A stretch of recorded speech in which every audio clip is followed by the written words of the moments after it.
in abundance, blessings in abundance, blessings in abundance. Y'all, how you doing today? You know exactly who this is. Jason Miller, Roy Llewellyn.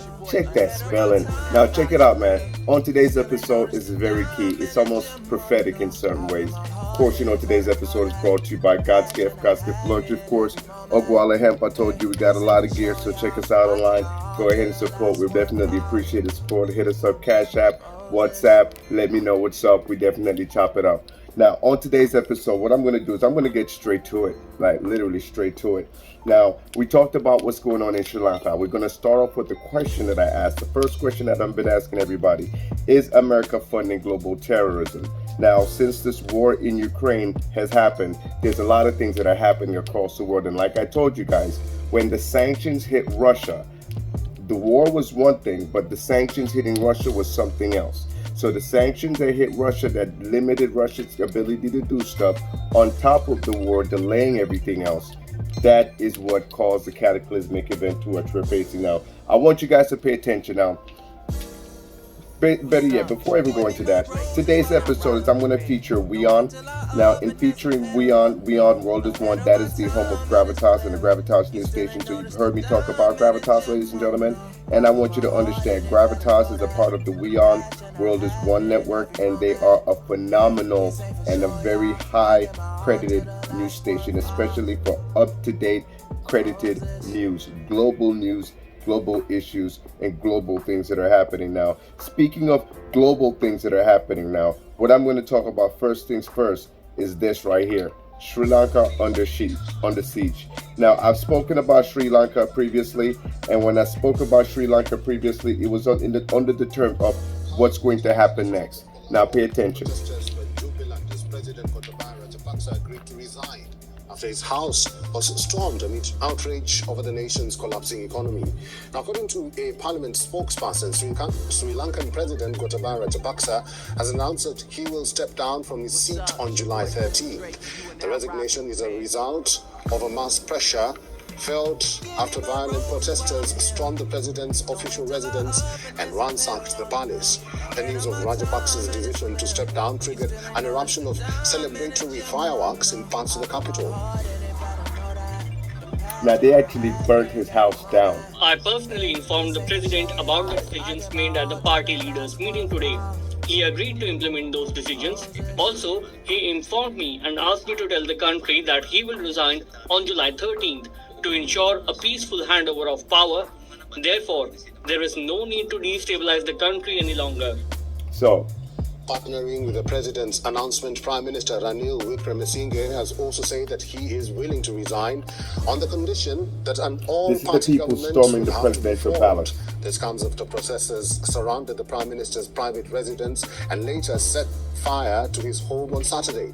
Sri Lanka is facing its worst economic crisis in 7 decades. The chaos has been triggered by a severe shortage of foreign currency that has stalled the imports of essentials like food, fuel, and medicine. President Gotabaya Rajapaksa, whose location is still unknown, has ordered officials to ensure the smooth contribution and distribution of cooking gas after the fuel-starved country received 3,700 metric tons of gas. Opposition political parties will meet to agree on a new government. Opposition lawmaker M.A. Sumathiran said all opposition parties combined could easily muster the 113 members needed to show a majority in parliament, at which point... All right, I'm going to stop there for a second because I wanted to just touch base on that. So again, like I said before, at the beginning of my talking, so if you go back on God's Gift on YouTube, one of my first messages that there was a global update on what's happening right now. And in that global update, I actually said those words. They may have to burn these people out. And I was just being facetious at the first when I said it. But looking at how things transitioned, right now they're literally burning out the Rajapaksas. And again, just like I said, and I'm not saying nothing, I'm just saying, of course, you know, you're back to another episode of I'm not saying nothing, I'm just saying. On episode 9, we talked about it, and I told you guys straight up, this is mismanagement of funds. The government gets the money, but what happens is the government mismanages and misuses the funds and create the dynamics that we're in right now. Because while the Rajapaksa family was getting all that money from the IMF, all that money from China in the process, what was happening is that they weren't using the money for for anything but to better themselves, the Rajapaksas. Because again, like I said, the Rajapaksa family controlled 80% of the government at the time. 80% of the entire government was ran by one group of people. Now, I hope that helps you to get clarity and understanding on exactly the levels to what I'm talking about. So every major office in the entire Rajapaksa government used to be formerly was held by a member of the Rajapaksa family. Now, this is more interesting, and I want to add this right to that. This recently happened today. This is today's report, and this is again follow up on Sri Lanka. Parents are losing their jobs. But this sparks a big question. Is there any other country that might go the Sri Lankan way? Well, with the international markets slumping, global food crisis at play, and a war in Ukraine raging, many economies are being pushed to the edge. Alarm bells are ringing from Caracas to Islamabad. According to a new report, some 1.6 billion people in 94 countries face at least one dimension of the crises, be it food, energy, or financial. And about 1.2 billion people are living in severely vulnerable economies. 1.2 billion in poverty. Effect, like the coronavirus pandemic affected every country's tourism sector. The food crisis created by the war in Ukraine led to a rise in prices at your local departmental shortage, stores. which we all Just knew like about. That, a slumping international market will affect your cost of living. Some of the worst hit countries are those that are already devastated by corruption, developing war, nations, coups, and other calamities. So let's look at 7 such economies that are hanging check by this a out. thread. It's Starting America with funding Afghanistan, global a country terrorism. ravaged by decades of invasions Afghanistan. and coups. And since Taliban took charge in 2021 August, not only We left is them the $1 trillion economy in army. shambles, there is no clarity on how bad the situation The is. Taliban was The Taliban formerly a terror regime group. took over Kabul and soon came Controlled the that $1 trillion army. But what we know is that the only thing keeping the Afghan economy afloat has stopped. We are talking about foreign aid. Since the troop pullout, Western countries seized existing banks and paralyzed trade. And on top of that, it also levied crippling sanctions. So about half the country's 39 million people face life-threatening issues. Like Sri Lanka, Pakistan has also been keeping the IMF Islamabad, busy. the number one place in the world where terrorists go to radicalize. So you have Afghanistan, number one, behind Sri Lanka. Afghanistan, number one, where we let the $1 trillion army to a terror group that's not running the government. Number two, Pakistan. Pakistan and Islamabad that breeds terrorists all through that entire region, all in India's backyard. Let's continue. Let's look at Argentina now. Argentina.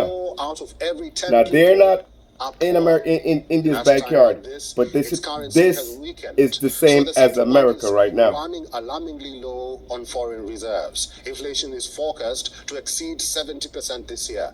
Talks over a deal with the IMF to restructure its debt is ongoing, but that is not expected to go smoothly. Egypt's inflation rate surged to almost 15% in April. This caused a dire situation Lebanon for people living in poverty, is next, who are heavily but you're talking about the Palestinians versus the Christians versus the Muslims that the country has taken, like floating the national currency and slashing subsidies for not fuel, including water, the and Kurds electricity.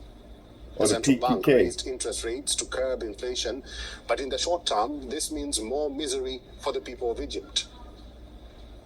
Lebanon and Sri Lanka are more alike than you would think. Both have a toxic combination of currency collapse, shortages, high inflation, and a decimated middle class. Each too has endured a long civil war, and its recovery has been hampered by a greedy government. The currency began to sink, and that is when Lebanon defaulted on paying back its debt. It was estimated to be $90 billion at the time. This is where we are on today. Of Lebanon's GDP, on today. One of the highest in the world. I wanted to point that out. This is where we are. Let's talk about Myanmar. The on political today. instability has put the country's economy in shambles, on especially today. after the army seized power. So we in America can pretend because we can go to Starbucks and McDonald's and we still got to hustle and bustle every day to get up to go to that $10 an hour, $20 an hour, $15 an hour job. That life is perfect and life is okay. Turkey, but in all these parts of the world worsening government where the finances economy and is trade directly deficits being can only impacted bring by trouble. all those Within decisions, weeks, high I want you inflation to and debt understand followed. America, The central we bank are resorted making to those using decisions foreign and sanctions, reserves and to fend those, off the a ripple currency effect crisis. is The coming lira back. fell That's to the an point I all-time want you to low against the US understand. dollar. We can throw Families the are rock in struggling the to buy pond, but food trust and other me, goods. that ripple Meanwhile, effect Turkey's is foreign gonna debt come is back. about And this is where 54% we at, of because its we're way too GDP. comfortable. These are a lot of facts and figures, but to avoid a situation like Sri Lanka, these governments need to take urgent and brutal steps, because a crisis like Sri Lanka's cannot be solved with one line of credit or an IMF loan. It needs years of recovery while the commoners face the brunt. So, as he so eloquently said, this is not something that's going to be solved with one bailout. This is not going to be something that's been solved in a couple of lines of credit. This is something that's going to be decades to resolve. So you're talking about Pakistan, you're talking about Sri Lanka, you're talking about Afghanistan. Now, Pakistan, Sri Lanka, Afghanistan, and let me get started by saying, pay attention. This is all primarily in India's backyard. So when the shortage start to happen, and these Western sanctions are the reason for all of this shortage, including the continued Western support of the war in Ukraine, while African Americans here at home are dying, and like Brittany Griner, she's still left in Russia or has to do 10 years over the freedom and liberty to have a vaping pen. But Biden would rather send hundreds of billions of dollars to aid all the white people in Ukraine instead of making a phone call to also get the African American woman home. I'm not saying nothing. I'm just saying. I'm going to keep this thing moving because I'm not going to make it about Brittany. Brittany is just one issue. I spoke about that on Facebook, on Instagram. You might see my Vine out there, and I said it straight up. So when you see that, you know exactly where my thought authenticity is coming from. But let's keep it on the facts, because this is going to be very short and sweet today. As again, like I said, we are in a global situation. And will India be sacrificed for a martyr, or a martyr for Western sanctions or Western democracy? Because those terror groups, when they start and they begin to radicalize from these shortages, they won't care the fact about anything about the West. They will try to murder and be martyred whoever they can. And again, this is a situation that's erupting in India's backyard, where primarily African people, primarily dark-skinned people, primarily pigmented people that look like me, that are suffering all across the world, are fighting against each other all across the world, are now killing each other, are going to be led to only means of destruction is to kill each other through terrorism and radicalization and murder, all because of global elites and corporations continue to proceed and persist in lobbying for their elected officials to make the laws that they deem fit. So why we, the people who elect the people in power, have more power than the people we elect to put in power, we still stand by powerless and allow these continued global elites, multinational corporations, to make the decisions that will put us in a situation that we know is going to happen and we are worried about. But again, I say, it is time for us to rise up. So again, JRLMiller.com. I expect some support. If you don't want to support it, motherfucker, start your own. But it's time for us to do something and stop sitting back and pretending that we don't know. That's my time, y'all. I'm not saying nothing. I'm just saying. You know exactly where to find me. JRLMiller.com on the right, God's gift on the left. Deuce.